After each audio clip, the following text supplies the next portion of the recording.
ओम नमः भगवते वासुदेवाय। ओम नमः भगवते वासुदेवाय। ओम नमः भगवते वासुदेवाय। श्रीमद् भागवत गीता यथायथ चतुर्थ अध्याय ज्ञान योग श्लोक 6। अजहोऽपि सन्नव्ययात्मा भूतानामीशरोऽपि शान् प्रकृतिं समुद्दिष्टाय সম্ভবমাত্মা মায়ায়া। অজ জন্মরহিত অপি যদিও সন হয় অব্যয় অক্ষয় আত্মা দেহ ভূতানাম জীবসমূহে ঈশ্বর পরমেশ্বর অপি যদিও সন হয়ে প্রকৃতিং চিন্ময় রূপে শ্যাম আমার অধিষ্ঠিত হয়ে সম্ভব আমি আবির্ভূত হই আত্মমায়ায়াম আমার অন্তরঙ্গা শক্তির দ্বারা। অনুবাদ: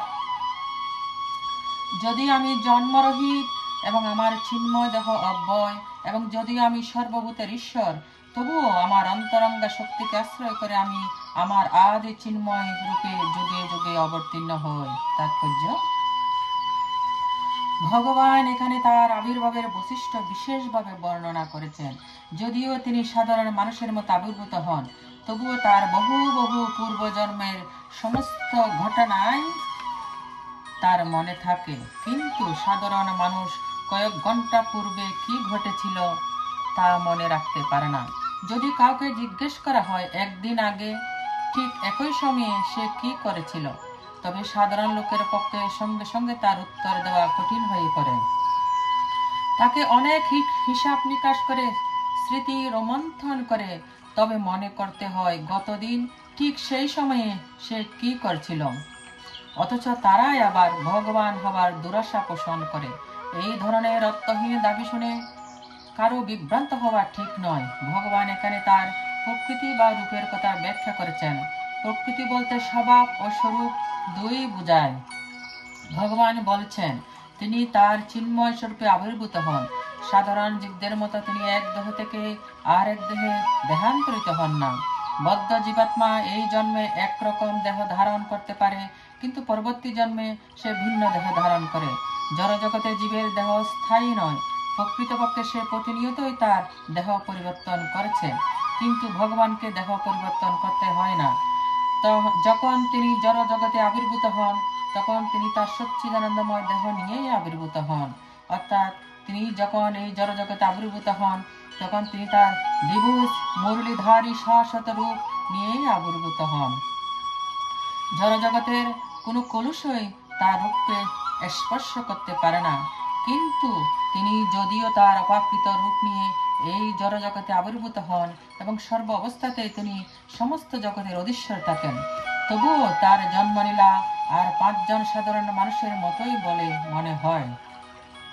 তার দেহ যদিও পরিবর্তন হয় না, তবুও তিনি শৈশব থেকে পৌগণ্ড থেকে কিশোর এবং কিশোর থেকে যৌবনে উত্তীর্ণ হন। কিন্তু আশ্চর্যজনকভাবে যৌবনের ঊর্ধ্বে তার দেহের আর কোনো রূপান্তর হয় না। কুরুক্ষেত্র যুদ্ধের সময় তার অনেক পৌত্র ছিল, অর্থাৎ জাগতিক হিসাবে তার তখন অনেক বয়স হয়েছিল, কিন্তু তাকে দেখে মনে হতো যেন তিনি 20-25 বছরের যুবক। যদিও শ্রীকৃষ্ণ হচ্ছেন অতীত, বর্তমান ও ভবিষ্যতের সর্বকালীন আদি পুরুষ, সর্বপ্রাচীন পুরুষ, কিন্তু তাকে আমরা কোনো অবস্থাতেই বিদ্যরূপে দেখি না। কোনো ছবিতেও শ্রীকৃষ্ণকে বার্ধক্যগ্রস্ত অবস্থায় দেখা যায় না। কখনো তার দেহের অথবা বুদ্ধির কোনো রকম বিকার হয় না। তাই আমরা সহজেই বুঝতে পারি এই জড়জগতে সে সাধারণ মানুষের মতো লীলাখেলা করলেও তিনি চিরকালই অজ, নিত্য, শাশ্বত, পুরাতন, আদি পুরুষ ও সচ্চিদানন্দময়। বাস্তবিক পক্ষে তার আবির্ভাব ও অন্তর্ধান সূর্যের মতো যেন আমাদের সম্মুখে আবির্ভূত হলেন, তারপর দৃষ্টির আড়ালে চলে গেলেন। আকাশে সূর্যকে দেখে যেমন আমরা মনে করি সূর্য এখন আকাশে রয়েছে, তারপর আমাদের দৃষ্টির আড়ালে চলে গেলে যেমন আমরা মনে করি সূর্য এখন অস্ত গেছে। প্রকৃতপক্ষে সূর্য তার নির্দিষ্ট কক্ষপথে রয়েছে, কিন্তু আমাদের ত্রুটিপূর্ণ ইন্দ্রিয়ের প্রভাবে আমরা মনে করি যে সূর্য উদিত হয় এবং অস্ত যায়। ভগবানও তেমন নিত্য। তার আবির্ভাব ও অন্তর্ধান সাধারণ মানুষের জন্ম মৃত্যুর মতো নয়, তা সম্পূর্ণ ভিন্ন। এর থেকে আমরা স্পষ্টই বুঝতে পারি তার অন্তরঙ্গ শক্তির প্রভাবে ভগবান সচ্চিৎ আনন্দময় এবং জড়া প্রকৃতির দ্বারা তিনি কখনোই কলুষিত হন না। বেদও প্রতিপন্ন হয়েছে যে পরমেশ্বর ভগবান অজ, কিন্তু তবুও মনে হয় তার বহুধা প্রকাশ রূপে তিনি যেন সাধারণ মানুষের মতো জন্মগ্রহণ করেছেন। সমস্ত বৈদিক শাস্ত্র অনুশাস্ত্রাদিতেও অনুমোদন করা হয়েছে যে ভগবান যখন অবতরণ করেন তখন জীবের মতো জন্মগ্রহণ করেন বলে মনে হলো তিনি তার অপাকৃত ও অপরিবর্তনীয় দেহ নিয়েই অবতরণ করেন। শ্রীমদ্ ভাগবতে আছে, কংসের কারাগারে তিনি চতুর্ভুজ ও সূর্যপূর্ণ নারায়ণ রূপ নিয়ে তার মায়ের সামনে আবির্ভূত হন। জীবদের প্রতি তার অহৈতুকী কৃপার ফলে তিনি তার শাশ্বত আদি রূপ নিয়ে আবির্ভূত হন, যাতে তারা পরম পুরুষোত্তম ভগবানের প্রতি মনোনিবেশ করতে পারে, নির্বিশেষ রূপের প্রতি নয়, যা নির্বিশেষবাদীরা ভ্রান্তিবশত মনে করে থাকে। মায়া অথবা আত্মমায়া হচ্ছে ভগবানের সেই অহৈতুকী কৃপা। বিশ্বকোষ অভিধানে তাই বলা হয়েছে, ভগবান তার পূর্ববর্তী সমস্ত অবতরণের এবং অন্তর্ধানের ঘটনাবলী পুঙ্খানুপুঙ্খভাবে মনে রাখেন। কিন্তু সাধারণ জীব অন্য একটি দেহ পাওয়া মাত্রই তার পূর্বজন্মের কথা ভুলে যায়। ভগবান সমস্ত জীবের ঈশ্বর, কারণ এই জগতে অবস্থান করার সময় তিনি বিস্ময়কর ও অতি মানবীয় অসীম সহ্য বীর্যের লীলা প্রদর্শন করেন। তাই ভগবান সবসময় পরম তত্ত্ব। তার নাম ও রূপের মধ্যে, গুণ ও লীলার মধ্যে কোনো পার্থক্য নেই। এখন আমাদের মনে প্রশ্ন জাগতে পারে, ভগবান কেন এই জড়জগতে আবির্ভূত হন এবং আবার অন্তর্হিত হয়ে যান? সেই কথা পরবর্তী শ্লোকে ব্যাখ্যা করা হয়েছে। শ্লোক ৭। যদা যদা হি ধর্মস্য গ্লানি ভবতি ভারত উত্থানমধর্মস্য তদাত্মানং সৃজামহং। যদা যদা যখন ও যেখানে, হি অবশ্যই, ধর্মস্য ধর্মের গ্লানি হানি ভবতি হয় ভারত, হে ভারতবংশীয়, অভ্যুত্থান উত্থান, অধর্মস্য ধর্মের, তদা তখন, আত্মানাম নিজেকে, সৃজামি প্রকাশ করি, অহং আমি। অনুবাদ: হে ভারত, যখন এই ধর্মের অধঃপতন হয় এবং অধর্মের অভ্যুত্থান হয় তখন আমি নিজেকে প্রকাশ করে অবতীর্ণ হই। তাৎপর্য: এখানে সৃজামি কথাটি তাৎপর্যপূর্ণ। এই সৃজামি কথাটি সৃষ্টি করার অর্থে ব্যবহৃত হয়নি, কারণ পূর্ববর্তী শ্লোক অনুযায়ী ভগবানের সমস্ত রূপই নিত্য বিরাজমান। তাই ভগবানের রূপ বা শরীর কখনো সৃষ্টি হয় না। সুতরাং সৃজামি মানে ভগবানের যা স্বরূপ সেভাবেই তিনি নিজেকে প্রকাশ করেন। যদিও ব্রহ্মার একদিনে সপ্তম মনুর অষ্টবিংশতি চতুর্যুগে দাপরের শেষে ভগবান তার স্বরূপে আবির্ভূত হন, কিন্তু প্রকৃতির কোনো নিয়ম কানুনের বন্ধনে তিনি আবদ্ধ নন। তিনি তার ইচ্ছা অনুসারে লীলা করেন। তিনি হচ্ছেন স্বরাট। তাই যখন অধর্মের অভ্যুত্থান এবং ধর্মের হানি হয় তখন ভগবান তার ইচ্ছা অনুসারে এই জড়জগতে অবতরণ করেন। ধর্মের তত্ত্ববেদে নির্দেশিত হয়েছে এবং বেদের নির্দেশগুলির যথাযথ আচার না করাটাই হচ্ছে অধর্ম।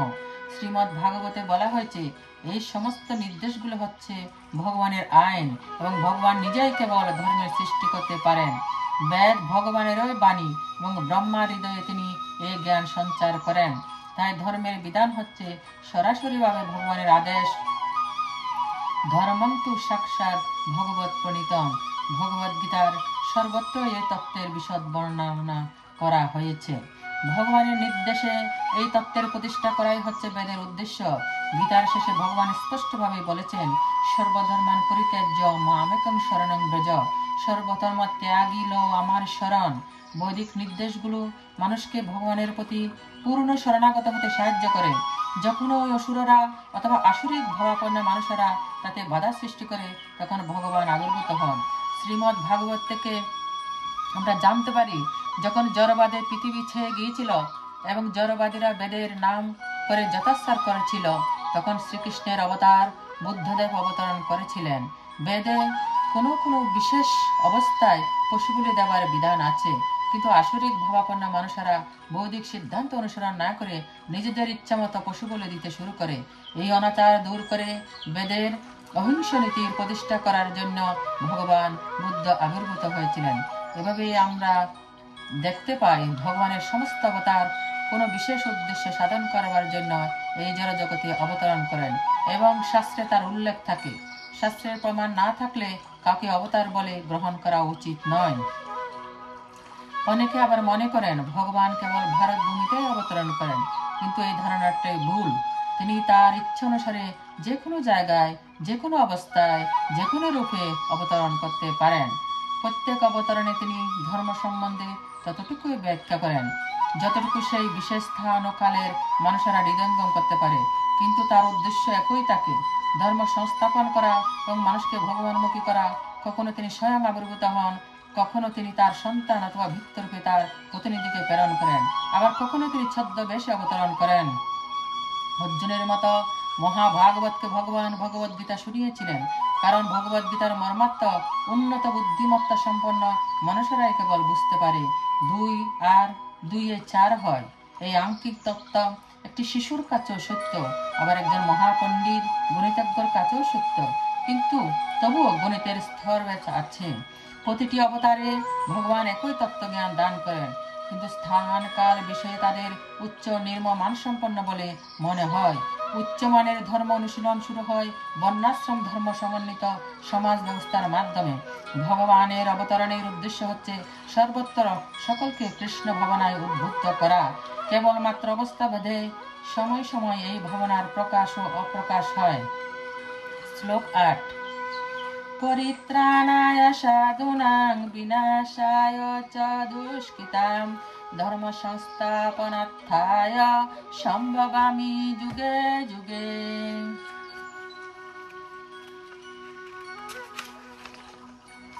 পরিত্রাণায় পরিত্রাণ করার জন্য, সাধুনাম ভক্তদের, বিনাশায় বিনাশ করার জন্য, চ এবং দুষ্কৃতাম দুষ্কৃতকারীদের, ধর্ম সংস্থাপনার্থায় সংস্থাপনের জন্য, সম্ভবামি অবতীর্ণ হয় যুগে যুগে যুগে যুগে।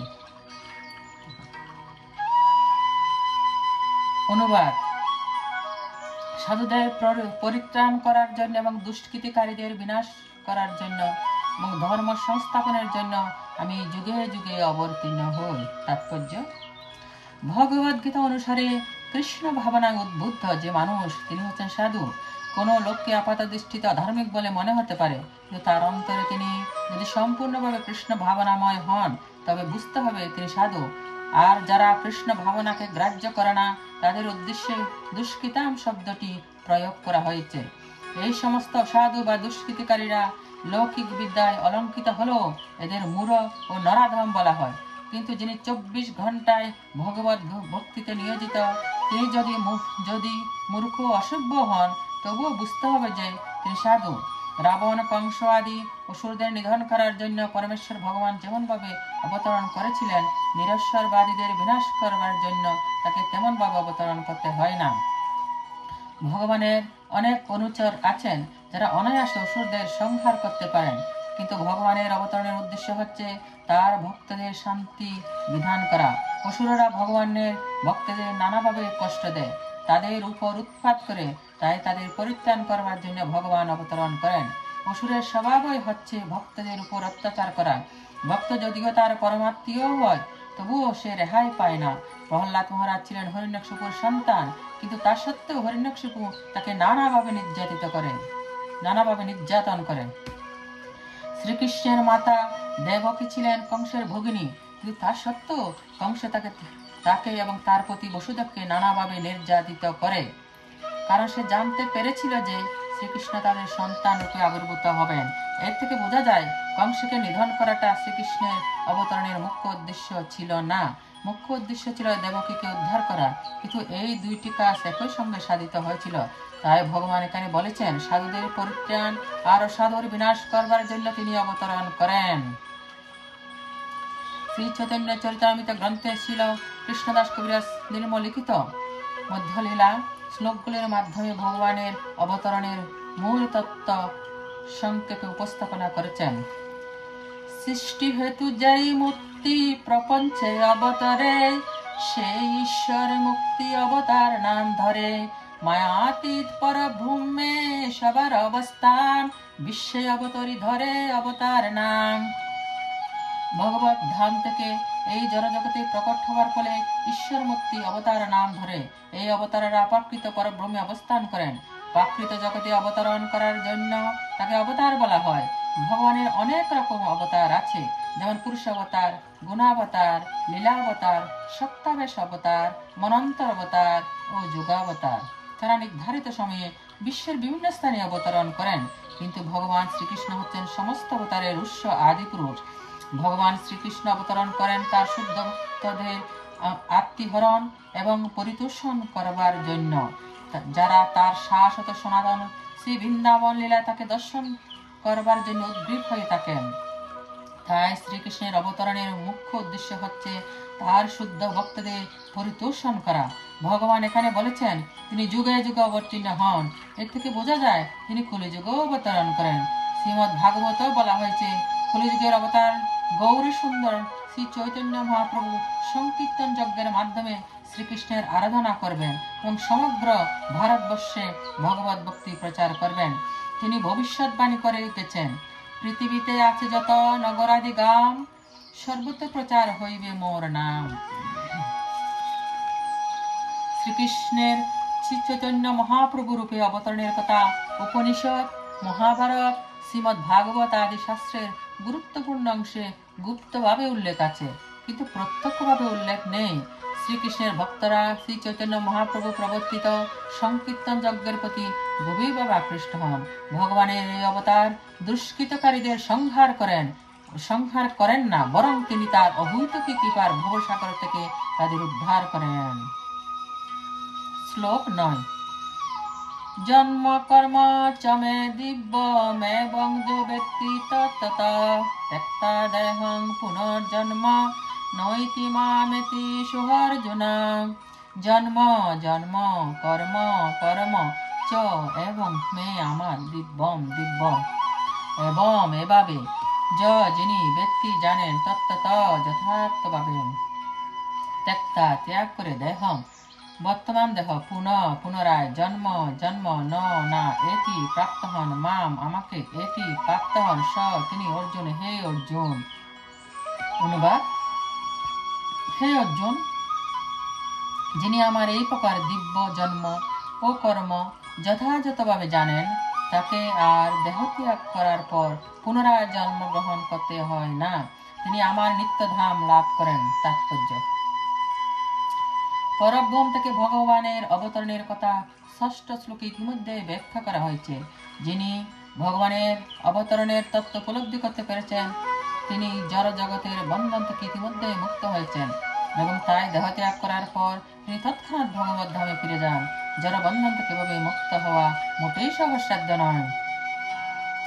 নির্বিশেষবাদী জ্ঞানী ও যোগীরা বহু জন্ম জন্মান্তরের কৃচ্ছ সাধনের ফলে এই মুক্তি লাভ করে, কিন্তু তা সত্ত্বেও ব্রহ্মদীপ্তে বিলীন হয়ে গিয়ে তারা যে মুক্তি লাভ করে তা পূর্ণ মুক্তি নয়। তাদের পুনরায় এই জড়জগতে পতিত হবার সম্ভাবনা থাকে। কিন্তু কৃষ্ণ ভক্ত ভগবানের সচ্চিদানন্দময় দেহ ও তার লীলার অপাকৃতত্ব অনুভব করতে পেরে দেহত্যাগ করার পরে ভগবত ধামে গমন করেন এবং তখন আর তার জড়জগতে অধঃপতিত হবার কোনো সম্ভাবনা থাকে না। ব্রহ্ম সংহিতায় বলা হয়েছে, ভগবানের রূপ অনন্ত, ভগবানের অবতার অনন্ত, অদ্বৈত অচ্যুত মনাদি অনন্ত রূপম। ভগবানের রূপ অনন্ত হলেও তিনি এক এবং অদ্বিতীয় পরমেশ্বর ভগবান। এই সত্যকে সুদৃঢ় বিশ্বাসের সঙ্গে বুঝতে হবে। দুর্ভাগ্যবশত জড়জ্ঞানী ও পণ্ডিতরা এই পরম সত্যকে বিশ্বাস করতে পারে না। বেদে পুরুষ বোধিনী উপনিষদে বলা হয়েছে, এক দেব নিত্য লীলানুরক্ত ভক্তব্যাপী বৃদ্ধ অন্তরাত্মা। এক ও অদ্বিতীয় ভগবান নানা রূপে দিব্য রূপে তার শুদ্ধ ভক্তদের সঙ্গে লীলা করতে নিত্য অনুরক্ত। বেদের এই উক্তিকে ভগবান নিজেই গীতার এই শ্লোকে প্রমাণিত করেছেন। তিনি সুদৃঢ় বিশ্বাসের সঙ্গে বেদের এই কথাকে ভগবানের এই কথাকে সত্য বলে গ্রহণ করে দার্শনিক জল্পনা কল্পনার মাধ্যমে কালক্ষেপ করেন না, তিনি সর্বোচ্চ স্তরের মুক্তি লাভ করেন। বেদের তত্ত্বমসী কথাটির যথার্থ তাৎপর্য এই সন্দর্ভে আছে। যিনি বুঝতে পেরেছেন শ্রীকৃষ্ণ হচ্ছেন পরমেশ্বর, অথবা যিনি ভগবানকে বলতে পারেন তুমি পরম ব্রহ্ম, পরমেশ্বর স্বয়ং ভগবান, তার তৎক্ষণাৎ মুক্তি লাভ হয় এবং ভগবানের নিত্য ধামে তিনি নিশ্চিতভাবে ভগবানের চিন্ময় সাহচর্য লাভ করেন। অর্থাৎ ভগবানের এই রকম একনিষ্ঠ ভক্তই যে পরমাত্মা লাভ করেন সে সম্বন্ধে বৈদিক উক্তির মাধ্যমে প্রতিপন্ন হয়েছে। তমেব বিদিত্তাতি মৃত্যুমেতি নান্য পন্থা বিদ্যতে হয়নায়ং। পরমেশ্বর ভগবানকে জানবার ফলে জন্ম মৃত্যুর বন্ধন থেকে মুক্ত হওয়া যায়, এছাড়া আর কোনোই পথ নেই। শ্বেতাশ্বত উপনিষদ, কারণ ভগবান শ্রীকৃষ্ণকে যে জানে না সে তমগুণের দ্বারা আচ্ছাদিত, তাই তার পক্ষে জড়বন্ধন থেকে মুক্ত হওয়া অসম্ভব। মধুর বোতল চাটলে যেমন মধুর স্বাদ লাভ করা যায় না, ভগবান শ্রীকৃষ্ণকে না জেনে ভগবদ গীতা পাঠ করলে এবং তার মন গড়া ব্যাখ্যা করলেও তেমন কোনো কাজ হয় না। এই সমস্ত দার্শনিকেরা জড়জগতে অনেক সম্মান, অনেক প্রতিপত্তি, অনেক অর্থ উপার্জন করতে পারে, কিন্তু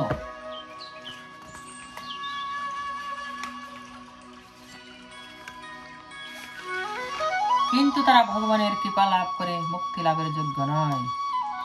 ভগবত ভক্তের অহৈতুকী কৃপা লাভ না করা পর্যন্ত অহংকারের মতো এই সমস্ত পণ্ডিতেরা জড়বন্ধন থেকে মুক্ত হতে পারে না। তাই মানুষ মাত্রই কর্তব্য হচ্ছে সুদৃঢ় বিশ্বাস এবং তত্ত্বজ্ঞান সহকারে কৃষ্ণ ভাবনামৃতের অনুশীলন করে পরমাত্ম সাধন করা। শ্লোক 10।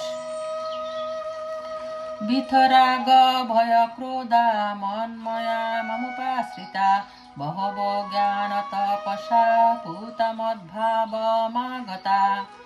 বিত মুক্ত রাগ আসক্তি ভয় ভয় ক্রোধ মন্ময়া আমাতে নিবিষ্ট চিত্ত মাম আমার উপাশ্রিতায় একান্তভাবে আশ্রিত হয়ে বহু জ্ঞান তপস্যা দ্বারা পূতা পবিত্র হয়ে মদ ভাবম আমার প্রতি অপাকৃত প্রেম আগতা লাভ করেছে। অনুবাদ: আসক্তি ভয় ও ক্রোধ থেকে মুক্ত হয়ে সম্পূর্ণরূপে আমাতে মগ্ন হয়ে একান্তভাবে আমার আশ্রিত হয়ে পূর্বে বহু ব্যক্তি আমার জ্ঞান লাভ করে পবিত্র হয়েছে এবং এইভাবে সকলে আমার অপাকৃত প্রীতি লাভ করেছে। তাৎপর্য: আগেই বলা হয়েছে যে সমস্ত মানুষ জড়ের প্রতি অত্যধিক অনুরক্ত তাদের পক্ষে পরম তত্ত্বের সবিশেষ রূপ উপলব্ধি করা দুষ্কর। সাধারণত যে সমস্ত মানুষ দেহাত্ম বুদ্ধির দ্বারা প্রভাবিত তারা জড় বস্তুবাদ চিন্তায় এমনই মগ্ন যে তাদের পক্ষে ভগবানের ব্যক্তিত্ব সম্পন্ন সচ্চিদানন্দময় স্বরূপ উপলব্ধি করা প্রায় অসম্ভব। এই সমস্ত জড়বাদীরা কোনো মতেই বুঝে উঠতে পারে না যে ভগবানের একটি চিন্ময় দেহ আছে যা অবিনশ্বর, পূর্ণ জ্ঞানময় এবং নিত্য আনন্দময়। জড়বাদী চিন্তাধারায় আমাদের জড় দেহটি নশ্বর, অজ্ঞানতার দ্বারা আচ্ছন্ন এবং সম্পূর্ণ নিরানন্দ। সুতরাং এই জড় দেহটিকে আমাদের প্রকৃত স্বরূপ বলে মেনে নিয়ে আমরা মনে করি ভগবানের দেহটিও তেমন নশ্বর, অজ্ঞান এবং সম্পূর্ণ নিরানন্দ। সুতরাং সাধারণ মানুষকে যখন ভগবানের ব্যক্তিগত স্বরূপ সম্পর্কে কিছু বলা হয় তখন তারা জড় দেহগত ধারণায় মনে ভাবতে থাকে। এই জড় দেহাত্ম বুদ্ধির দ্বারা প্রভাবিত হয়ে দেহ সর্বস্ব মানুষ মনে করে বিশ্ব চরাচরের যে বিরাট রূপ সেটি পরম তত্ত্ব। তার ফলে তারা মনে করে পরমেশ্বরের কোনো আকার নেই, তিনি নির্বিশেষ। আর তারা এতই গভীরভাবে বিষয়াসক্ত যে জড় জগৎ থেকে মুক্ত হবার পরও যে একটি অপাকৃত ব্যক্তিত্ব আছে তা তারা মানতে ভয় পায়। যখন তারা অবহিত হয় যে চিন্ময় জীবনও হচ্ছে স্বতন্ত্র ও সবিশেষ, তখন তারা পুনরায় ব্যক্তি হবার ভয়ে ভীত হয় এবং তাই নিরাকার নির্বিশেষ শূন্য বিলীন হতে পারলেই পরম প্রাপ্তি বলে তারা মনে করেন। সাধারণত তারা জীবাত্মাকে সমুদ্রের বুদ্বুদের সঙ্গে তুলনা করে, যারা সমুদ্র থেকে উত্থিত হয়ে সমুদ্রের মধ্যে আবার বিলীন হয়ে যায়। তাদের মতে এটি হচ্ছে প্রকৃত ব্যক্তিসত্তার রহিত চিন্ময় অস্তিত্বের চরম সিদ্ধি। প্রকৃতপক্ষে এটি হচ্ছে যথার্থ আত্মজ্ঞান শূন্য জীবনের এক ভয়ঙ্কর অবস্থা। এছাড়া আর এক দল লোক আছে যারা অপাকৃত অস্তিত্বের কথা একেবারেই বুঝতে পারে না। মানুষের কল্পনা প্রসূত নানা রকম দার্শনিক মতবাদ এবং তাদের মতভেদের ফলে বিভ্রান্ত হয়ে তারা এতই বিরক্ত ক্ষুব্ধ হয়ে পড়ে যে শেষকালে তারা মূর্খের মতো সিদ্ধান্ত নেয় ভগবান নেই এবং এক সময় সবকিছুই শূন্য পর্যবসিত হবে। এই ধরনের লোকেরা বিকারগ্রস্ত রুগ্ন জীবনযাপন করে। আর এক ধরনের লোক আছে যারা জড় বিষয়ে এতই আসক্ত যে পারমাত্মিক তত্ত্ব নিয়ে তারা একেবারেই মাথা ঘামায় না। তাদের মধ্যে কেউ কেউ পরম চিন্ময় কারণে লীন হতে চায় এবং কেউ কেউ আবার মন করা দার্শনিক তত্ত্বের কোনো কুল কিনারা না পেয়ে নিরাশ হয়ে সবকিছুকেই অবিশ্বাস করে। এই ধরনের মানুষেরা গাঁজা, চরস, ভাং আদি মাদক দ্রব্যের আশ্রয় গ্রহণ করে এবং তাদের সেই নেশাগ্রস্ত বিকৃত মনের অলিক কল্পনাকে দিব্য দর্শন বলে প্রচার করে। ধর্মবীর কিছু মানুষকে প্রতারিত করে। মানুষের কর্তব্য হচ্ছে পারমাত্মিক কর্তব্য অবহেলা করা। ভগবানের অপাকৃত স্বরূপকে আমাদের জড় রূপের মতো বলে মনে করে ভীত হওয়া এবং জড় জীবনের নৈরাশ্যের ফলে সবকিছুকে শূন্য বলে মনে করা, জড় জগতের এই তিনটি আসক্তির স্তর থেকে মুক্ত হওয়া, জড় জীবনের এই তিনটি বিভ্রান্তি থেকে মুক্ত হওয়া একমাত্র উপায় হচ্ছে সদ্গুরুর চরণাশ্রয় গ্রহণ করে ভগবানের সেবা করা, বিধি অনুসারে ভক্তি যুগের অনুশীলন করা। ভক্তির সর্বোচ্চ স্তরকে বলা হয় ভাব, অর্থাৎ ভগবানের প্রতি অপাকৃত প্রেমের অনুভূতি। শিলরূপ গোস্বামী প্রণীত ভক্তি বিজ্ঞান শ্রী ভক্তি রসামৃত সিন্ধুতে বলা হয়েছে, আদৌ শ্রদ্ধা তত সাধু ভঙ্গ হত ভজন প্রিয়া, তত অনর্থ নিবৃত্তি সাত তথ নিষ্ঠা রুচিস্তত অথাশক্তিস্তত ভাবস্তত্র প্রেমাদ ভূ দঞ্চতি সাধকানা ময়ং প্রেমন প্রাদুর্ভাবে ভবে ক্রম। প্রথমে অবশ্যই আত্মোপলব্ধি লাভের প্রতি প্রারম্ভিক আগ্রহ জাগাতে হবে। এই থেকে পারমাত্মিক স্তরে উন্নীত সাধু ব্যক্তিদের সঙ্গ লাভের বাসনা জন্মাবে। পরবর্তী স্তরে কোনো ভগবত জ্ঞানী সদ্গুরুর কাছে দীক্ষা গ্রহণ করতে হবে এবং তার তত্ত্বাবধানে নবদীক্ষিত ভক্ত সাধন ভক্তির পদ্ধতি অনুশীলন করতে শুরু করবেন। সদ্গুরুর অধীনে এভাবে ভগবত ভক্তি অনুশীলন করার ফলে মানুষ জড়বন্ধনের আসক্তি থেকে মুক্তি লাভ করে আত্মোপলব্ধির পথে অবাধ গতি লাভ করে এবং পরম পুরুষোত্তম ভগবান শ্রীকৃষ্ণের কথায় রুচি অর্জন করে। এই রুচি অর্জনের ফলে মানুষ কৃষ্ণ ভাবনার প্রতি আরো আসক্তি লাভ করে, যা থেকে ভগবানের প্রতি পারমাত্মিক প্রেম ভক্তির প্রারম্ভিক স্তর ভাব পর্যায়ে উন্নীত হওয়া যায়। ভগবানের প্রতি প্রকৃত ভালোবাসার নাম প্রেম। এই প্রেম হচ্ছে জীবনের চরম সার্থকতার পরিণতি। এই প্রেম ভক্তির স্তরে ভক্ত নিরন্তর ভগবানের অপ্রাকৃত প্রেমময় সেবায় নিয়োজিত থাকে। সুতরাং সদ্গুরুর পথ নির্দেশ অনুসারে ধীরে ধীরে ভগবত সেবার পদ্ধতি অনুসরণ করতে করতে মানুষ আত্মোন্নতির সর্বোচ্চ স্তরে উপনীত হতে পারে। সে তখন জড় বন্ধনের সমস্ত আসক্তি থেকে মুক্তি লাভ করে তার নিজের পৃথক চিন্ময় ব্যক্তিসত্তার আতঙ্ক থেকে মুক্ত হয় এবং শূন্যবাদী জীবন দর্শন চিন্তার ফলে সৃষ্ট হতাশাবোধ থেকে নিষ্কৃতি পায়। তখন সে পরমেশ্বর ভগবানের ধামে অবশেষে পৌঁছাতে পারে। শ্লোক 11। যে যতামাং প্রপদ্যন্তে স্তাংস্তৈব ভজামহং মম বত্তানুবর্তন্তে মনসাপাত্ত সর্বশঃ। যে যারা যথা যেভাবে আমাকে প্রপদ্যন্তে আত্মসমর্পণ করে তাদের তথা সেভাবে এবং অবশ্যই ভজামি পুরস্কৃত করি, অহম আমি, মম আমার, বত্ত পথ অনুবর্তন্তে অনুসরণ করে মনুষ্য সমস্ত মানুষ, বত্ত হে পিতাপুত্র সর্বস্ব সর্বতভাবে। অনুবাদ, যারা যেভাবে আমার প্রতি আত্মসমর্পণ করে আমি তাদেরকে সেইভাবেই পুরস্কৃত করি। হে পাত্র, সকলেই সর্বতভাবে আমার পথ অনুসরণ করে। তাৎপর্য, সকলেই বিভিন্ন দৃষ্টিকোণ থেকে শ্রীকৃষ্ণের অন্বেষণ করেছে। পরমেশ্বর ভগবান শ্রীকৃষ্ণকে তার নির্বিশেষ ব্রহ্মজ্যোতিক রূপে এবং অনুপরমাণু সহ সর্বভূতে বিরাজমান পরমাত্মা রূপে পূর্ণরূপে উপলব্ধি করা যায় না, কিন্তু তার শুদ্ধ ভক্তরাই কেবল শ্রীকৃষ্ণকে পূর্ণরূপে উপলব্ধি করতে পারেন।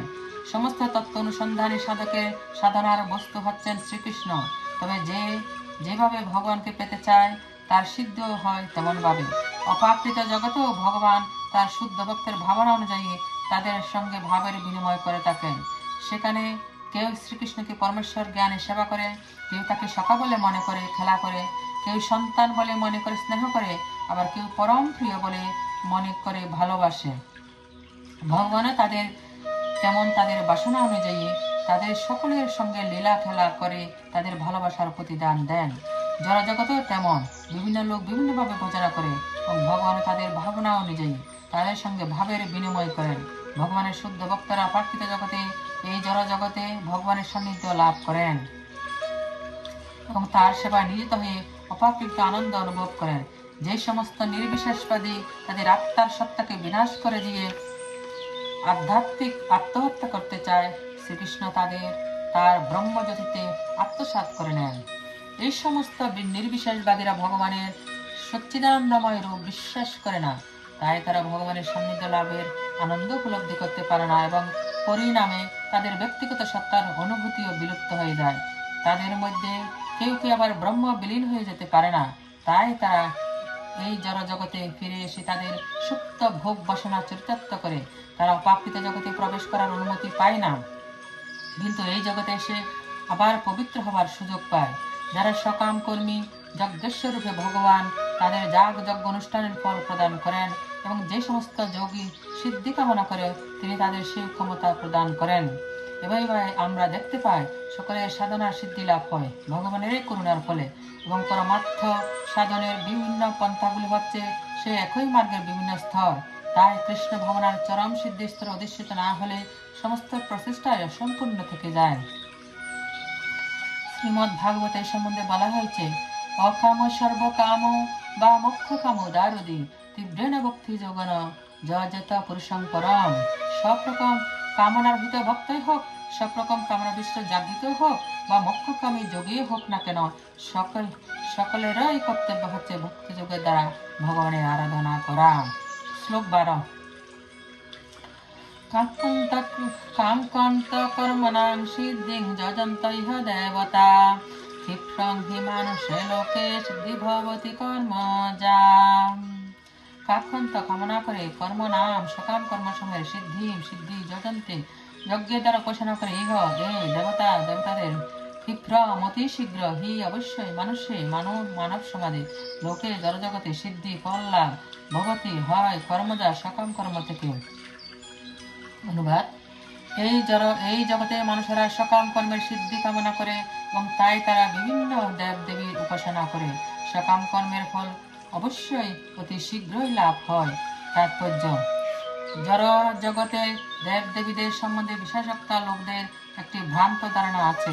অল্প বুদ্ধি সম্পন্ন বেশ কিছু লোক যারা নিজেদের মহাপণ্ডিত বলে লোক ঠকায়, তারা এই সমস্ত দেব দেবীকে ভগবানের বিভিন্ন রূপ বলে মনে করে এবং তাদের ভ্রান্ত প্রচারের ফলে জনসাধারণও সেই কথা সত্য বলে মনে করে। প্রকৃতপক্ষে এই সমস্ত দেব দেবী ভগবানের বিভিন্ন রূপ নন, তারা হচ্ছেন ভগবানের বিভিন্ন অংশ বিশেষ। ভগবান হচ্ছেন এক আর অবিচ্ছেদ্য অংশরা হচ্ছে বহু। বেদে বলা হয়েছে নিত্য নিত্য নাম, ভগবান হচ্ছেন এক ও অদ্বিতীয়। ঈশ্বর পরম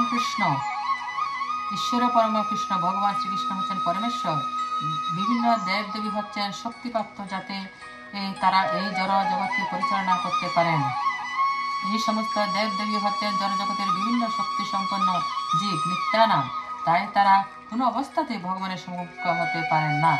যে মনে করে যে শ্রীকৃষ্ণ, শ্রী বিষ্ণু, শ্রী নারায়ণ ও বিভিন্ন দেব দেবী একই পর্যায়ভুক্ত, তার কোনো রকম শাস্ত্র জ্ঞান নেই, তাকে বলা হয় নাস্তিক অথবা পাষণ্ডী।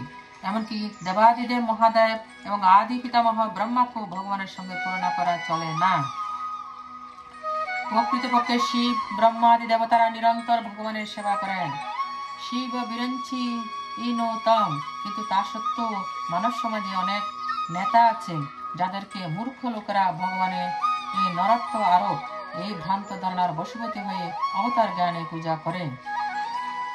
ইহ দেবতা বলতে এই জড়জগতের কোনো শক্তিশালী মানুষকে অথবা দেবতাকে বোঝায়, কিন্তু ভগবান শ্রী নারায়ণ, শ্রী বিষ্ণু বা শ্রীকৃষ্ণ হচ্ছেন পরমেশ্বর। তিনি এই জড়জগতের তত্ত্ব নন, তিনি জড়জগতের অতীত চিন্ময় জগতে অবস্থান করেন। এমনকি মায়াবাদ দর্শনের প্রণেতা শ্রীপাদ শঙ্করাচার্য বলে গেছেন, নারায়ণ অথবা শ্রীকৃষ্ণ এই জড়জগতের অতীত, কিন্তু মূর্খ লোকেরা ঋতজ্ঞান তা সত্ত্বেও তৎকালীন ফল লাভ করার আশায় বিভিন্ন জড়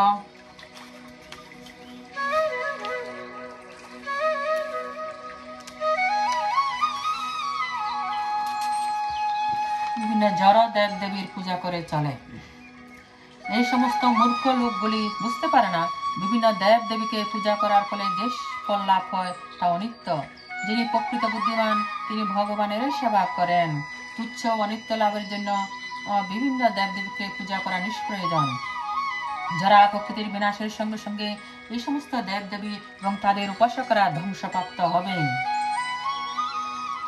দেব দেবীদের দেওয়া বড় হচ্ছে জড় এবং অনিত্য। জড়জগতের বাসিন্দায় এমনকি বিভিন্ন দেব দেবী এবং তাদের উপাসকরা সকলেই হচ্ছে মহাজাগতিক সমুদ্রের বুদ্বুদ।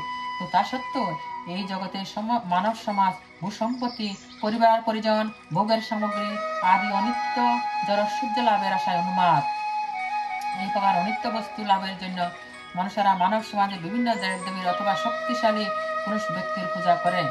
কোনো রাজনৈতিক নেতাকে পূজা করে যদি ক্ষমতা লাভ করা যায় সেটিকে তারা পরম প্রাপ্তি বলে মনে করে। তাই তারা সকলেই তথাকথিত নেতাদের দণ্ডবোধ প্রণাম করছে এবং তার ফলে তাদের কাছ থেকে ছোটখাটো কিছু আশীর্বাদও লাভ করছে। এই সমস্ত মূর্খ লোকেরা জড়জগতের দুঃখ কষ্ট থেকে চিরকালের জন্য মুক্ত হওয়ার জন্য ভগবানের শরণাগত হতে আগ্রহী নয়।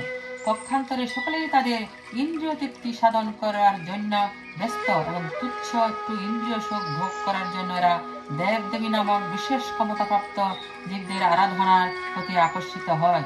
এই শ্লোক থেকে বোঝা যায় খুব কম মানুষই ভগবানের শ্রীকৃষ্ণের শ্রীচরণের শরণাগত হয়। অধিকাংশ মানুষই সর্বক্ষণ চিন্তা করছে কিভাবে আরো একটু বেশি ইন্দ্রিয় সুখ ভোগ করা যায়, আর এই সমস্ত ভোগ বাসনা চরিতার্থ করার জন্য তারা বিভিন্ন দেব দেবীর দুয়ারে ধন্না দিয়ে এটি দাও ওটি দাও বলে কাঙ্গালপনা করে তাদের সময় নষ্ট করছে। শ্লোক 13। চাতুর্বর্ণং ময়া সৃষ্টং গুণ কর্ম বিভাগশ তস্য কর্তারমপি মাং বিদ্য কর্তারমব্যয়ং। চাতুর্বর্ণ মানুষ সমাজের চারটি বিভাগ ময়া আমার দ্বারা সৃষ্ট হয়েছে, গুণ গুণ কর্ম কর্ম বিভাগশ বিভাগ অনুসারে, তস্য তার, কর্তারম স্রষ্টা, ওপি যদিও মাম আমাকে, বুদ্ধি জানবে, অকর্তারম অকর্তারূপে অব্যয়ম পরিবর্তন রহিত। অনুবাদ: প্রকৃতির তিনটি গুণ ও কর্ম অনুসারে আমি মানব সমাজের চারটি বর্ণ বিভাগ সৃষ্টি করেছি। আমি এই প্রতার স্রষ্টা হলো আমাকে অকর্তা এবং অব্যয় বলে জানবে। তাৎপর্য: ভগবানের সবকিছু স্রষ্টা, তার থেকেই সবকিছু সৃষ্টি হয়েছে, তিনি সবকিছু রক্ষা করেন, আবার প্রলয়ের পরে সবকিছু তারই মধ্যে প্রবিষ্ট হয়। সমাজের চারটি বর্ণ তারই সৃষ্টি। সমাজের সর্বোচ্চ স্তর সৃষ্টি হয়েছে শ্রেষ্ঠ বুদ্ধিমত্তা সম্পন্ন লোকদের নিয়ে। তাদের বলা হয় ব্রাহ্মণ এবং তারা সত্যগুণের দ্বারা প্রভাবিত। এর পরের স্তর হচ্ছে শাসক সম্প্রদায়, এদের বলা হয় ক্ষত্রিয় এবং এরা রজগুণের দ্বারা প্রভাবিত। তারপরের স্তর হচ্ছে ব্যবসায়ী সম্প্রদায়, এদের বলা হয় বৈশ্য এবং এরা রজ ও তমগুণের দ্বারা প্রভাবিত। তারপরের স্তর হচ্ছে শ্রমজীবী সম্প্রদায়, এদের বলা হয় শূদ্র, এরা তমগুণের দ্বারা প্রভাবিত। ভগবান যদি এই চারটি বর্ণ সৃষ্টি করেছেন তবুও তিনি এই বর্ণের অন্তর্ভুক্ত নন, কারণ তিনি মায়ার বন্ধনে আবদ্ধ জীবের মতো নন। জীব হচ্ছে ভগবানের অনুশব্দের অংশ বিশেষ, কিন্তু ভগবান হচ্ছেন বিভু। প্রকৃতপক্ষে মানব সমাজ হচ্ছে যে কোনো পশু সমাজের মতো, কিন্তু মানুষকে পশু স্তর থেকে প্রকৃত মানুষের স্তরে উন্নীত করবার জন্য ভগবান এই চারটি বর্ণ বিভাগ করেছেন, যাতে মানুষ সুষ্ঠুভাবে পর্যায়ক্রমে ধীরে ধীরে কৃষ্ণ ভাবনাময় হতে পারে। গুণ অনুসারে মানুষের কর্ম নির্ধারিত হয়। যারা প্রকৃতির বিভিন্ন গুণ অনুসারে জীবনের বিভিন্ন লক্ষণ ভগবদ গীতার অষ্টাদশ অধ্যায়ে বর্ণনা করা হয়েছে। সেই দিক দিয়ে দেখতে গেলে কৃষ্ণ ভক্ত বা বৈষ্ণব ব্রাহ্মণের থেকে উত্তম। যদিও গুণগত ভাবে ব্রাহ্মণ ব্রহ্ম বা ব্রহ্মের জ্ঞান সম্পন্ন, কিন্তু তাদের মধ্যে অধিকাংশই ভগবান শ্রীকৃষ্ণের নির্বিশেষ ব্রহ্মজাতির উপাসক। তারা সবিশেষ পরমেশ্বর শ্রীকৃষ্ণের তত্ত্ব উপলব্ধি করতে পারেন না। বিষ্ণু তত্ত্ব বা কৃষ্ণ তত্ত্বকে উপলব্ধি করতে হলে ব্রহ্ম তত্ত্বকে অতিক্রম করে এবং তখন তিনি বৈষ্ণব পদবাচ্য হন। কৃষ্ণ তত্ত্ব রাম, নরসিংহ, বরাহ আদি সবকটি অংশ অবতারের তত্ত্ব সমন্বিত। ভগবান শ্রীকৃষ্ণ যেমন সমাজের চার বর্ণের অতীত, তার ভক্ত তেমন এই বর্ণ বিভাগের অতীত, এমনকি তিনি জাতি কুলাদি বিচারেরও অতীত। শ্লোক 14। न मं कर्माणि लिप्यन्ति न मे कर्मफले स्पृहा इति मां योः विजानाति कर्मभिः स बध्यते न মামাকে কর্মাণি সর্বপ্রকার কর্ম লিপ্যন্তি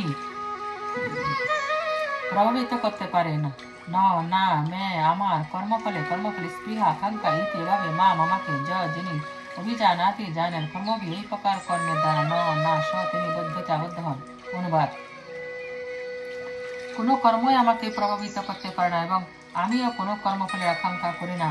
আমার এই তত্ত্ব যিনি জানেন তিনিও কখনো সকাম কর্মের বন্ধনে আবদ্ধ হন না। তাৎপর্য: এই জড়জগতের সংবিধানে উল্লেখ থাকে যে রাজা কোনো ভুল করতে পারেন না অথবা রাজা রাষ্ট্রের আইনের অধীন নন, তেমনই এই জড়জগতের অধীশ্বর ভগবানও জড়জগতের কোনো কর্মের দ্বারাই আবদ্ধ নন। যদিও তিনি এই জড়জগৎ সৃষ্টি করেছেন, তবুও এই জড়জগৎ সম্পর্কে তিনি সম্পূর্ণ নিরাসক্ত ও উদাসীন। কিন্তু জীব জড়া প্রকৃতির উপর আধিপত্য করতে চায় বলে কর্মফলের বন্ধনে আবদ্ধ হয়ে পড়ে। কোনো প্রতিষ্ঠানের মালিক যেমন তার কর্মচারীদের সৎ অসৎ কোনো কর্মের জন্য দায়ী নন, কর্মচারীরা তার জন্য দায়ী হয়ে থাকে। জীবও তেমনই তার কর্মফল ভোগ করে থাকে। ইন্দ্রসুখ ভোগ করবার জন্য জীব নানা রকম কর্ম করে চলে। ভগবান কখনো এই ধরনের কর্ম করার বিধান দেননি, কিন্তু তা সত্ত্বেও জীব উত্তরোত্তর আরো বেশি ইন্দ্রিয় সুখ ভোগ করবার জন্য এই সংসারে কর্ম করে এবং মৃত্যুর পর স্বর্গসুখ ভোগ করার কামনা করে। ভগবান যেহেতু স্বয়ং সম্পূর্ণ, তাই তার তথাকথিত স্বর্গসুখের প্রতি কোন রকম আকর্ষণ নেই। স্বর্গের দেব দেবীরা হচ্ছেন ভগবানেরই দাস দাসী, যাদের ভগবান নিজেই নিয়োজিত করেছেন। কর্মচারীরা যে প্রকার নিম্নস্তরের সুখ ভোগ করতে চায়, মালিক কখনোই তা চায় না। ভগবানেরও তেমনই জড় সুখ ভোগ করার কোনো স্পৃহা নেই। তিনি সবসময় জাগতিক কর্ম এবং তার ফল সম্বন্ধে নিরাসক্ত থাকেন। উদাহরণস্বরূপ বলা যেতে পারে, পৃথিবীতে নানা রকম গাছপালা সৃষ্টির জন্য বৃষ্টি দায়ী নয়, যদিও বৃষ্টির অভাব কোনো গাছপালা জন্মানোর সম্ভাবনা থাকে না।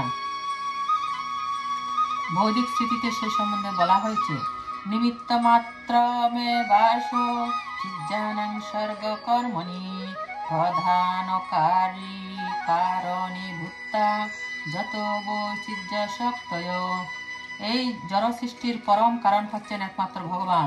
জড়া প্রকৃতি হচ্ছে নিমিত্ত কারণ, যার ফলে জড় সৃষ্টিকে প্রত্যক্ষ করা যায়। সৃষ্ট জীব অনেক রকম, যেমন দেবতা, মানুষ, পশু, পাখি আদি, এবং তারা সকলেই তাদের পূর্বকৃত পুণ্য অথবা পাপ কর্ম অনুসারে সুখ ও দুঃখ পেয়ে থাকে। ভগবান তাদের প্রকৃতির গুণ অনুসারে কর্ম করার সব রকম সুযোগ দেন, কিন্তু তিনি নিজে তাদের ভূত ও ভবিষ্যৎ কোনো কর্মের জন্য দায়ী হন না। বেদান্ত সূত্রে বলা হয়েছে, বৈষম্য নিঘৃণ্য ন সাপেক্ষতাৎ। ভগবান সর্বদা নিরপেক্ষ থাকেন। তিনি কোনো জীবের প্রতি পক্ষপাত যুক্ত নন। জীব তার নিজের ইচ্ছা অনুসারে কর্ম করে এবং সেই সমস্ত কর্মের সম্পূর্ণ দায়িত্ব তার নিজের। ভগবান বহিরঙ্গা আসক্তি জড়া প্রকৃতির মাধ্যমে জীবের সমস্ত ইচ্ছা পূর্ণ করবার সুযোগ প্রদান করেন। সকাম কর্মের এই জটিল তত্ত্ব যিনি বুঝতে পারেন, তিনি তার কর্মের বন্ধনে আবদ্ধ হন না। পক্ষান্তরে যে ব্যক্তি ভগবানের অপ্রাকৃত তত্ত্বের হৃদয়ঙ্গম করতে পেরেছেন, তিনি কৃষ্ণ ভাবনার অমৃত আস্বাদন করেন, তার ফলে কর্মের অধীন হন না। ভগবানের অপ্রাকৃত তত্ত্ব বুঝতে না পেরে যে মনে করে ভগবান আরো 5টি বদ্ধ জীবের মতো কর্মের বন্ধনে আবদ্ধ, তারা কোনো দিনের কর্মবন্ধন থেকে মুক্ত হতে পারে না। কিন্তু যিনি পরম তত্ত্ব উপলব্ধি করেছেন, তিনি মুক্তাত্মা রূপে কৃষ্ণ ভাবনায় দৃঢ়চিত্ত হতে পারেন। শ্লোক 15। এবং জ্ঞাতা কৃতং কর্ম পূর্বৈরূপী মুমুক্ষুভি কুরু কর্মব তস্মাত্তং পূর্বে পূর্বতরং কৃতং।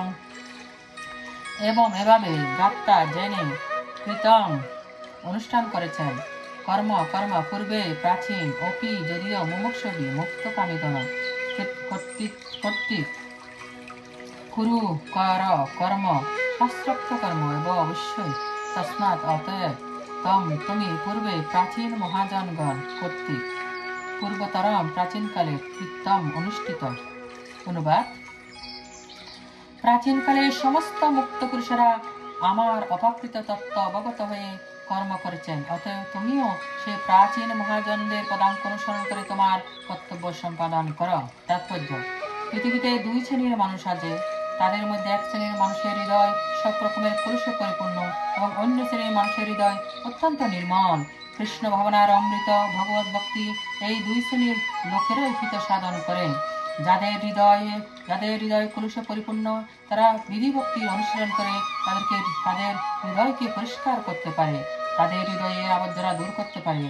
আর যাদের হৃদয় ইতিমধ্যে পবিত্র হয়ে আছে, তারা কৃষ্ণ ভক্তি অনুশীলন করার মাধ্যমে আর সকলকে কৃষ্ণ ভক্তি লাভ করার শিক্ষা দান করতে পারেন। যারা মূর্খ অথবা যাদের মনে কৃষ্ণ ভক্তির পূর্ণ প্রকাশ হয়নি, তারা অনেক সময় মনে করে সব রকমের কর্ম পরিত্যাগ করে নির্জনে ভগবত ভজন করাটাই হচ্ছে পরমার্থ সাধন করার পন্থা। কিন্তু এই ধারণাটি ভ্রান্ত। কুরুক্ষেত্রের রণাঙ্গনে অর্জুন যখন কর্তব্য কর্ম পরিত্যাগ করে বনবাসী হওয়ার বাসনা প্রকাশ করেন, তখন শ্রীকৃষ্ণ তাকে তার থেকে নিরস্ত করেন। আমাদের কেবলমাত্র জানতে হবে কিভাবে কর্ম করতে হয়। কৃষ্ণ ভক্তির ভান করে কর্তব্য কর্ম ত্যাগ করাটা মূঢ়তা। যথার্থ কৃষ্ণ ভক্তি হচ্ছে ভগবান শ্রীকৃষ্ণের সেবা করার উদ্দেশ্যে সব রকম কাজকর্ম করা। তাই ভগবান অর্জুনকে নির্দেশ দিয়েছিলেন কৃষ্ণ ভক্ত মহাজনদের পদাঙ্ক অনুসরণ করে ভগবত ভক্তির অনুশীলন করতে।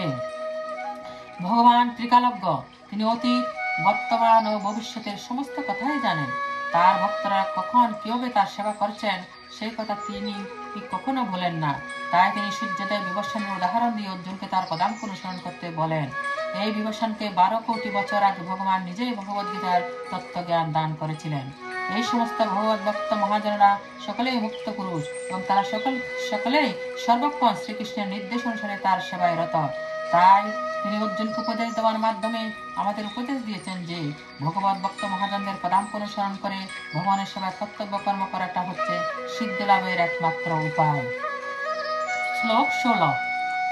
কিং কর্ম কিং কমেতি কবয়ঃ পেত্রমোহিতা তত্তে কর্ম প্রবক্ষ্যামি যজ্ঞাত্তা মোক্ষশঃ শুভাৎ। কিম কি কর্ম কর্ম, কিম কি অকর্ম অকর্ম, ইতি এভাবে কবয় বুদ্ধিমান ব্যক্তিগণ অপি ও অত্র এই বিষয়ে মোহিতা মোহিত হন। তাই তে তোমাকে কর্ম কর্ম প্রবক্ষ্যামি আমি বিশ্লেষণ করব। যৎ যা গাত্তা জেনে মোক্ষসে তুই মুক্ত হয়ে অশুভাৎ অশুভ অবস্থা থেকে। অনুবাদ: কাকে কর্ম কাকে অকর্ম বলে তা স্থির করতে বিবেকী ব্যক্তিরাও মোহিত হন। আমি সেই কর্ম বিষয়ে তোমাকে উপদেশ করব, তুমি তা অবগত হয়ে সমস্ত অশুভ অবস্থা থেকে মুক্ত হবে। তাৎপর্য: কৃষ্ণ ভক্ত মহাজনদের পদাঙ্ক অনুসরণ করে কৃষ্ণ ভাবনাময় কর্ম করা সকলেরই কর্তব্য। পূর্ববর্তী শ্লোকে ভগবান যে উপদেশ দিয়েছেন, পরবর্তী শ্লোকে তিনি তার ব্যাখ্যা করে বলেছেন কেন স্বাধীনভাবে ভগবানের সেবা করা উচিত নয়। এই অধ্যায়ের প্রথমেই বর্ণনা করা হয়েছে পরম্পরা ধারায় ভগবত তত্ত্বজ্ঞান লাভ করেছেন এমন কোন মহাপুরুষকে গুরুরূপে বরণ করতে হয়। ভগবান নিজেই ভগবত তত্ত্বজ্ঞান সর্বপ্রথমে সূর্যোদয় বিবর্ষণকে দান করেন। সেই তত্ত্বজ্ঞান বিবর্ষণ তার পুত্র মনুকে দান করেন, মনু তার পুত্র ইক্ষ্বাকুকে দান করেন। এভাবে সৃষ্টির আদি থেকে এই তত্ত্বজ্ঞান প্রভাবিত হয়ে আসছে। তাই গুরু শিষ্য পরম্পরার আর পূর্বতন যে সমস্ত মহান আচার্যরা রয়েছেন তাদের পদাঙ্ক অনুসরণ করে এই জ্ঞান আহরণ করতে হয়। মানুষ যত বুদ্ধিমানের হোক না কেন, গুরু পরম্পরা ধারা এই জ্ঞান আহরণ না করলে সে কখনোই কৃষ্ণ ভাবনাময় তত্ত্বকে প্রামাণ্যরূপে উপলব্ধি করতে পারে না। সেই জন্য ভগবান নিজে অর্জুনকে এই তত্ত্বজ্ঞান সরাসরি দান করতে মনস্থ করলেন। অর্জুনের পদাঙ্ক অনুসরণ করে যদি কেউ ভগবানের দেওয়া এই তত্ত্বজ্ঞান আহরণ করেন, তাহলে তিনি অনায়াসে জড়জগতের বিভ্রান্তি থেকে মুক্ত হতে পারেন। কেবলমাত্র জাগতিক পরীক্ষা নিরীক্ষার মাধ্যমে অভিজ্ঞতা লাভ্য জ্ঞানের সাহায্যে ধর্মীয় পন্থাগুলি কখনোই নিরূপণ করা যায় না। প্রকৃতপক্ষে একমাত্র ভগবানের পরম তত্ত্ব সম্বলিত ধর্মনীতি প্রণয়ন করতে পারেন। ধর্মাংশ সাক্ষাৎ ভগবত প্রণীতম। জল্পনা কল্পনার মাধ্যমে একটি মন গড়া ধর্ম তৈরি করলে তাকে ধর্ম বলে গ্রহণ করা যায় না। ব্রহ্মা, শিব, নারদ, মনু, কুমার, কপিল, প্রহ্লাদ, ভীষ্ম, সুখদেব গোস্বামী, যমরাজ, জনক, বলি মহারাজ আদি মহাজনদের পদাঙ্ক অনুসরণ করে আমাদের ধর্মের প্রকৃত তত্ত্বজ্ঞান লাভ করতে হয় এবং তা অনুশীলন করতে হয়। কল্পনা ও অনুমোদনের ভিত্তিতে আমরা আত্মোপলব্ধির পন্থা প্রতিপাদন করতে পারি না। তাই ভগবান তার অহৈতুকী কৃপার বশবর্তী হয়ে সরাসরি অর্জুনকে সেই জ্ঞানের মাধ্যমে তিনি আমাদের বুঝিয়ে দিয়েছেন যে শুধুমাত্র কৃষ্ণ ভাবনা অনুশীলনের মাধ্যমে আমরা এই জড়জগতের বন্ধন থেকে মুক্ত হতে পারি। শ্লোক 17। कर्मण्येऽपि बुद्धवां च विकर्मणा अकर्मण्यश्च बुद्धवां गहना कर्मणा गति। কর্মণ কর্মের হি অবশ্যই অপি ও বুদ্ধবাম জানা উচিত, বুদ্ধব্যাম গাতব্য চ ও বিকর্মণ শাস্ত্র নিষিদ্ধ কর্ম অকর্ম চ ও বুদ্ধবাম গাতব্য গহনা অত্যন্ত কঠিন। কর্ম ন কর্মের গতি। অনুবাদ: কর্মের নিগূঢ় তত্ত্ব হৃদয়ঙ্গম করা অত্যন্ত কঠিন, তাই কর্ম বিকর্ম ও অকর্ম সম্বন্ধে যথাযথভাবে জানা কর্তব্য। তাৎপর্য: কেউ যদি সত্যি জড়জগতের বন্ধন থেকে মুক্ত হতে চায় তবে তাকে কর্ম অকর্ম ও বিকর্মের পার্থক্য জানতে হবে। তাকে জানতে হবে ভগবত তত্ত্ব কি, ভগবানের সঙ্গে তার কি সম্পর্ক এবং এই জড়জগতের বিভিন্ন গুণের প্রভাবে সে কিভাবে তার কর্তব্য কর্ম করে। এই তত্ত্বের উপলব্ধি হচ্ছে আত্মোপলব্ধি। এই তত্ত্ব পূর্ণরূপে যে উপলব্ধি করতে পারে সেই বুঝতে পারে যে জীবের স্বরূপ হয় কৃষ্ণের নিত্য দাস। তাই কৃষ্ণ ভাবনার ভাবিত হয়ে ভগবানের সেবা করাই প্রতিটি জীবের পরম কর্তব্য। সমগ্র ভগবত গীতায় ভগবান আমাদের এই সিদ্ধান্ত অনুযায়ী শিক্ষায় দান করেছেন। যে চিন্তাধারা এবং যে কর্ম এই সিদ্ধান্তের বিরোধিতা করে তাকে বলা হয় বিকর্ম অর্থাৎ নিষিদ্ধ কর্ম। এই তত্ত্বজ্ঞান সম্পূর্ণরূপে উপলব্ধি করতে হলে মানুষকে কৃষ্ণ ভাবনাময় ভক্তের সঙ্গ করতে হয়, সাধু সঙ্গ করতে হয় এবং তাদের কাছ থেকে এই জ্ঞানের যথার্থ মর্ম উপলব্ধি করতে হয়। ভগবত ভক্তের কাছ থেকে এই জ্ঞান আহরণ করা এবং ভগবানের কাছ থেকে তা আহরণ করার মধ্যে কোনো পার্থক্য নেই। এই পরম তত্ত্ব জ্ঞান এভাবেই সদ্গুরুর কাছ থেকে আহরণ না করলে বড় বড় বুদ্ধিমান মানুষেরা পর্যন্ত বিভ্রান্ত হয়ে পড়ে এবং এই জ্ঞানের যথার্থ মর্ম উপলব্ধি করতে পারে না। শ্লোক 18। কর্মণ্য কর্মজ পশ্যত কর্মণি চ কর্মজ সবুদ্ধিমান মনুষ্যসু সযুক্ত কৃষ্ণ কর্মকীট। কর্মণি কর্মে অকর্ম য যিনি পশ্যত দর্শন করে, অকর্মণি অকর্মে চ ও কর্ম য যিনি স তিনি বুদ্ধিমান মনুষ্যসু মানব সমাজে স তিনি যুক্ত চিন্ময়স্ত্র অধিষ্ঠিত কৃষ্ণ কর্মকীট সব রকম কর্মে লিপ্ত হওয়া সত্ত্বেও। অনুবাদ: যিনি কর্মে অকর্ম দর্শন করেন এবং অকর্মে কর্ম দর্শন করেন তিনি মানুষের মধ্যে বুদ্ধিমান। সব রকম কর্মে লিপ্ত থাকা সত্ত্বেও তিনি চিন্ময় স্তরে অধিষ্ঠিত।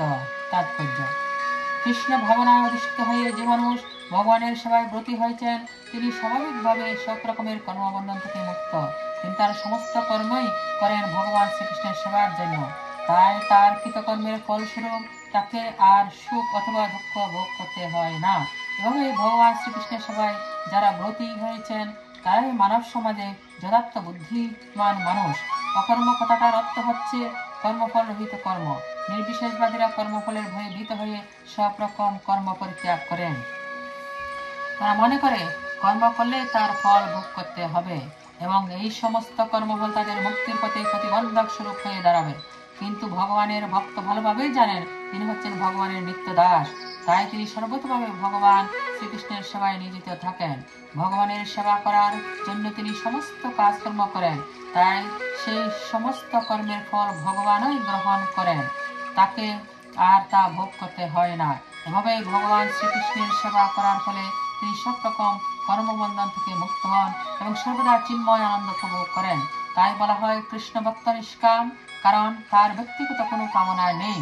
তিনি তার নিজের ইন্দ্রিয় তৃপ্তি সাধন করবার জন্য কোনো কিছুই আশা করেন না। ভগবান শ্রীকৃষ্ণের নিত্য দাসত্ব করার পরম আনন্দ লাভের ফলে তিনি জনইন্দ্রিয় সুখ ভোগের সমস্ত বাসনা নিরর্থকতা উপলব্ধি করতে পারেন এবং তার ফলে তিনি সম্পূর্ণভাবে কর্মফলের বন্ধন থেকে মুক্ত হন। শ্লোক 19। যস্য সর্বে সমারম্ভা কাম সংকল্প অবজিতা গানাগ্নিদগ্ধ কর্মাণং তমাহু পণ্ডিতং বুধা। যস্যে যার সর্বে সব রকম সমারম্ভা সর্বপ্রচেষ্টা কর্মপ্রচেষ্টা কাম ইন্দ্র সুখ ভোগের বাসনা সংকল্প বর্জিতা রহিত জ্ঞান জ্ঞানে অগ্নি দ্বারা দগ্ধ কর্মানম কর্মসমূহ তম তাকে আহু বলেন পণ্ডিত বুধা জ্ঞানীগণ অনুবাদ। যার সমস্ত কর্ম প্রচেষ্টা কাম ও সংকল্প রহিত, তিনি পূর্ণ জ্ঞানে অধিষ্ঠিত। জ্ঞানীগণ বলেন যে তার সমস্ত কর্মের প্রতিক্রিয়া পরিশুদ্ধ জ্ঞানাগ্নি দ্বারা দগ্ধ হয়েছে। তাৎপর্য: যে মানুষ প্রকৃতই জ্ঞানবান, তিনি কেবল কৃষ্ণ ভাবনার ভাবিত বৈষ্ণবের কার্যকলাপ বুঝতে পারেন। কারণ কৃষ্ণ ভক্ত বৈষ্ণব সব রকম ইন্দ্রিয় তৃপ্তি বিষয়ক বাসনা থেকে মুক্ত।